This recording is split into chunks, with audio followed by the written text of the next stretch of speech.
দিদি, হ্যাঁ, কে? আমি বন্ধনের স্যার। আসুন। দিদি, আমি বন্ধন ব্যাংক থেকে আসছি।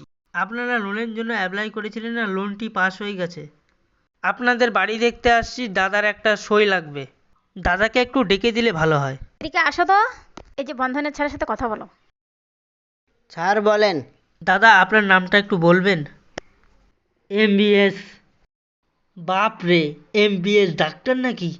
দাদা, এখানে আপনি একটু সাইন করে দিবেন? আমি তো সাইন করতে পারি না, আমি তাহলে টিপ সই দিই। দিদি, দাদা সই না করলে লোনটি আমি দিতে পারবো উনি না। তো সাইন করতে পারে না, দেখেন না স্যার একটু চেষ্টা করে কি করা যায়। দিদি, আমাদের যেটা রুলস আছে আমাদেরকে সেই নিয়মেই চলতে হবে। দিদি, আপনি অল্প নামটা লেখা শিখান। ঠিক আছে স্যার, কি করা যায়? তারপর 3টার দিকে অফিসে আসবো। এই যে আমি খাতাতে দাগ দিয়ে দিছি, এখানে লিখে দিছি MBS। সুন্দর করে তাড়াতাড়ি করে লেখো। 3টার দিকে অফিসে দেওয়ার জন্য সাইনটা করতে পারো, নাহলে কিন্তু লোনটা ক্যান্সেল হয়ে যাবে।